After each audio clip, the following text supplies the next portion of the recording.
Guys, Robert McGowan here. So today, as you can see, we're out playing on a Porsche 911 Type 993. If you've been following my YouTube channel, you know I've been doing a lot of videos in the 993 and on Boxster as well. And I've had a ton of questions recently about what it's like to own this car and what it's like to drive it, and are prices too high, should you buy just now, lots of other things like that. Seems to be a real interest in particular about this car, the Porsche 911 Type 993. Yeah, my name's Robert McGowan. I'm a Porsche owner and enthusiast and a Porsche author. I've had the pleasure and the privilege of owning Porsches in various forms since 2007. Got a lot of experience I'd like to share with you, and today's video is just about how I would approach, or how I did approach the buying process for the Porsche 993 that we've got with us today. It's a 1995 C2 model. I'll show you around it. And I thought it'd be of value to share my thoughts leading up to my purchase of this car, because there's a lot of people in the same boat that kind of fancy one of these, but they're not quite sure about quite a lot of questions about what it's like to own, and should they buy now, and are prices too high, and you know, are they reliable, are they fast, do they hold their money? Quite a lot of questions I've had about it. So today we're going to discuss my thought process on the build up to buying one of these cars. Hopefully you guys will get some value from it. So let's get started. One of the questions you might ask yourself is, do you want a classic car that's going to be an investment car, that's going to be meticulous, a concours example, or do you want a fixer-upper, something you're going to work on yourself and fix it up yourself? How do you perceive the car in terms of, do you want something that's in really top condition, or are you not particularly fussed about that? Well, these cars are at an age and stage now where they're kind of often at maybe over 100,000 miles. Does that bother you? It really shouldn't, because I always say condition and history are always key. So yeah, maybe ask yourself what you want for the experience, you know. Where are you going to drive the car? Where's it going to be driven mostly? That'll give you a kind of indication of what type you're looking for. That sort of ties in with some of my later points as well. Also, it's worth considering at this point in time your budget. You know, how much have you got to spend? That will dictate obviously what kind of model you can buy and what condition it's in. I'd also consider at this point in time having a good relationship with a mechanic that you trust, or a Porsche independent garage that's trustworthy as well, because these things are going to be very valuable to you as you go through your journey. It's always worth having some specialist knowledge to do these cars, and a friendly relationship with a Porsche independent garage, and also a trusted basic mechanic. So yeah, you may ask yourself, where are you going to be driving this car most, and what type of roads are you going to be driving it most of the time? Where are you going to keep it at night? These cars are easy to live with. They're relatively small and they will fit in most UK garages. A lot of UK garages are quite small these days, or I should say cars have just got bigger. But these, this fits in my late 1960s garage quite snugly. Albeit I've not got a lot of space when I open the doors, so I've got to do a split squat and kind of lower myself gently into the seat. Thankfully I'm quite agile and I'm able to do that, but it's easy to live with. And I mean, if I was thinking about one of these cars, I'd probably want to put it in a garage, or at the very least a driveway, to keep it in good condition and protect it from the elements. You can leave it outside, and some people do. But you know, these cars are quite special and precious now. I personally wouldn't want to leave it outside overnight if I could avoid it. A good day for you to see my 911 Type 993, because usually it's polished to within an inch of its life, but I haven't polished it today. I didn't have time, and it's got quite dirty on its way out here. So you can see it in all its dirty, unpolished glory. Still, it's quite clean, you can see that. But looks an awful lot better when it is fully polished. But to be honest, I'm more of a driver than a polisher, but I like to keep my cars clean anyway. So yeah, getting back to this buying process, you might start wanting to look at researching these cars thoroughly in a lot more detail. Don't get me wrong, you can learn a lot from me and my Porsche videos. I'll tell you pretty much everything that you should know. In fact, I've done a couple of good videos recently where I talk about the costs after 10 years of owning this car. So if you're interested in that, check out my other videos. But absolutely research these cars, guys. I can't emphasise that enough. So that means reading books, going on various forums, online forums and clubs. As you probably know, I've written my own Porsche books, and I've covered these cars in a bit of detail as well. So check them out if you like. But other than that, I would say the Porsche groups and forums, you know, there's plenty of Facebook groups, including my own. I'm admin in the Practically Free Facebook Porsche group. A lot of knowledge and experience there. There's plenty of others. There's plenty of online forums and clubs you know, there's Pelican parts, there's Renlist, there's 911 UK, there's Piston Heads. I could go on.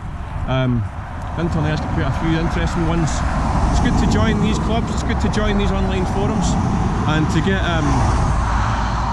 you really do get an awful lot of knowledge built up. When I was in my research phase for various cars, I learned so much with these online forums, and I'll be honest, for a few years I just kind of looked around them. I didn't contribute very much when I first started, but after I got a lot more involved and started running my own clubs as well.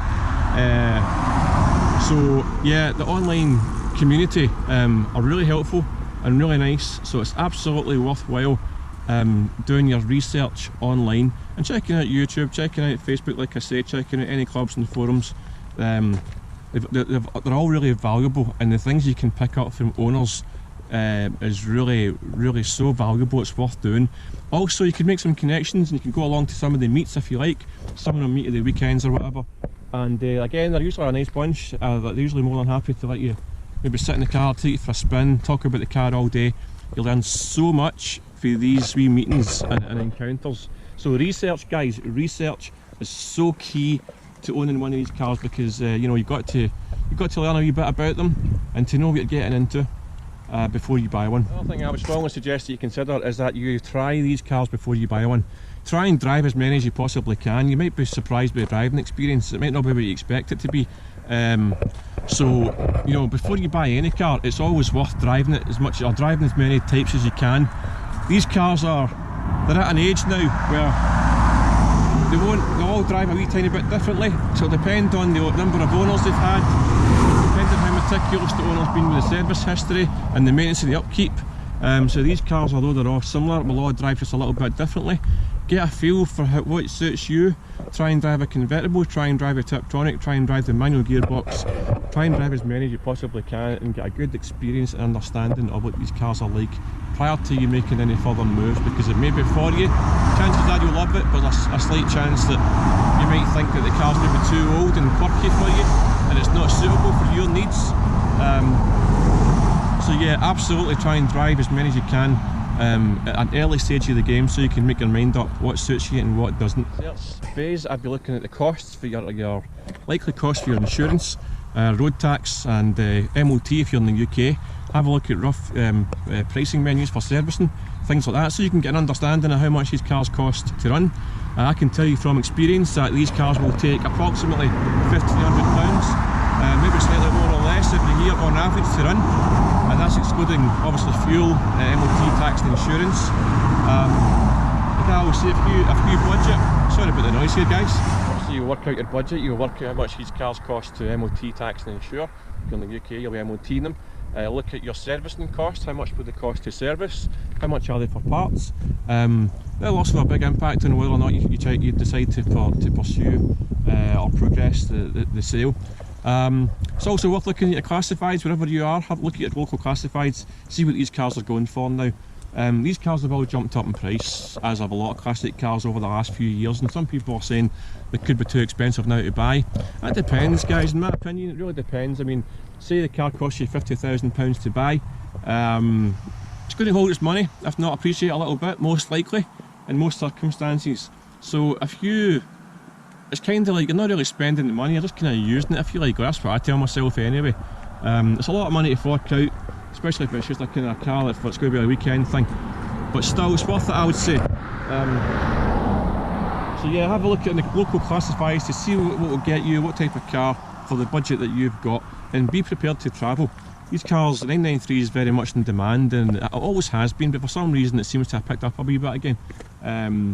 So yeah, if you be prepared to travel, if you see a car, don't waste time, guys. Just get thinking about buying it, I would say. Asked quite a lot is, should you have a PPI done, a professional pre-purchase inspection in one of these cars? I would say to most people, probably yes. These cars are quite specialised, and you want to know if it's needing a clutch or suspension components, or you know, if there's any excessive corrosion, all these things. You want a detailed history of the car. I mean, as I've said before, a lot of these things can get thrown up with a pre-MOT check at just about any garage, so you don't often have to spend £400 or £500 on a PPI, you can usually take it to a garage in the UK and have a pre-MOT carried out for about 50 or 60 quid, maybe sometimes a bit more or less. And that'll throw up a lot of the things that a PPI will, it costs a lot more money. Or even the AA or the RAC can do a wee inspection for you as well, and it's a lot cheaper than having a PPI done. And also, if you do get a PPI done, don't take it to the seller's local garage where they've got some kind of affiliate, a friendship or whatever. Take it somewhere completely unbiased, so you can get a completely unbiased, fresh and a genuine report on the car's condition. You know, a PPI, it can be expensive, but I would say in most cases it's probably worth doing, especially if you're new to Porsche and don't know what to look for, then definitely get a PPI done. I didn't get a PPI done when I bought this car because I felt fairly comfortable that I knew what I was looking for at that stage 10 years ago. So I didn't get a PPI with this, and I haven't had a PPI done with my Boxster either.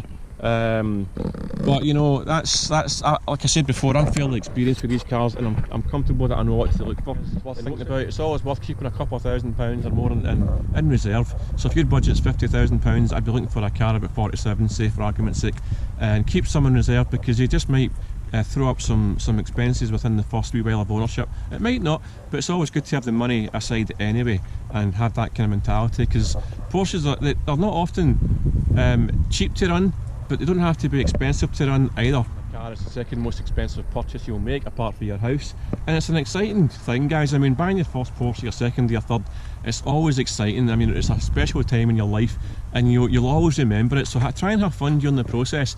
It can be a wee bit tense, you're concerned about this and that, but at the end of the day, you know, you're buying something, it's kind of an emotional purchase. But that said, you've got to kind of think logically about it and not go into it having bought a money pit or a financial nightmare. But it is, it's a lovely process, guys, and it's a dead special time in your life. So I would say try and enjoy it, try and enjoy the process a wee bit. Don't get too nervy about it, don't get too tight. Just the right car will come along, and trust your gut instinct. You know, if your gut's telling you not to buy this car, to walk away, then walk away. There'll be another car turns up sooner or later. Don't rush in, is what I'm trying to say. But more importantly, like I said, just try and relax a wee bit and enjoy the process. You're just about to pull the trigger on your dream Porsche, and it's a fantastic time. And when you do buy your dream Porsche and you're driving it home and you put it in your garage, and you know, it's so good. I've written about it in my Porsche books. If you're interested in them, take a look in the comments below. I think you'll enjoy them. So that's just about it, guys. I'm going to do it. My next video is going to be a wee bit more of a detailed review on the 1995 C2 manual, which is the one we've got here. This is the one I chose for various reasons. And if I had to pick it again, I would do the same again. For me, the 1995 C2 manual is a sweet spot, and I'll tell you exactly why in the next video. Of my own perspective and what I was thinking and feeling before I bought this car, and the build up to it, like I'm explaining. Well, I already knew I wanted a coupe. I'd had a Targa before and a Boxster as well at that stage in the game, and I wanted the coupe version, because for me it's just such a lovely shape. This lovely sloping roof and the curves and everything. I'd fallen in love with this car many years before, to be honest with you. And I always said to myself, I wanted the last of the air-cooled 911. So in my mind, I didn't want a convertible, I didn't want a Targa, I didn't want a turbo, I wanted this one. So I already knew that. So I was searching the classifieds on a daily basis in car searching mode. They're very exciting. Searching the usual places, I was searching places like Auto Trader, Piston Heads. I searched all the classifieds in the various forums that I mentioned before, and did this on a daily basis, you know. In fact, I was doing it at one point on an hourly basis. That's how obsessed I was, because these cars were they're quite rare. So one came up for sale, and I had a list of questions all prepared for the seller, and I knew the cost, I knew everything I wanted to know about them. I had quite a lot of knowledge at that point in time as well, so I was confident that I knew what I was looking for and what I wanted to buy. So when a car came up that I thought, this looks and sounds quite good, I didn't waste time, guys. I went straight down and bought it and drove it home, and that's what I think you should do as well. You know, like if you get a car that you like the look of and the sound of, and it's all going quite well, don't waste time, don't delay. It might not be there long. Just go for it and make sure you do all your homework, like I've said, and enjoy the process, like I said, guys. And so thanks a lot. That's just about wraps up this video. Thanks a lot for watching it. I'm enjoying making these little videos. I've had some interesting comments on some of them. I've had people saying things like, I didn't like your driving shoes very much. They were very comfortable, by the way. I've had people saying things like, I sound a little bit like Begbie from Train Spotting, which I thought was dead funny, and various other comments. But all comments are welcome, guys. Thanks a lot for watching this video. I do appreciate it, and if you've enjoyed it, give us a wee thumbs up and a like. The subscriber count is growing steadily, so it'd be good to keep that going. Thanks a lot for watching, guys, and I'll see you on the next video.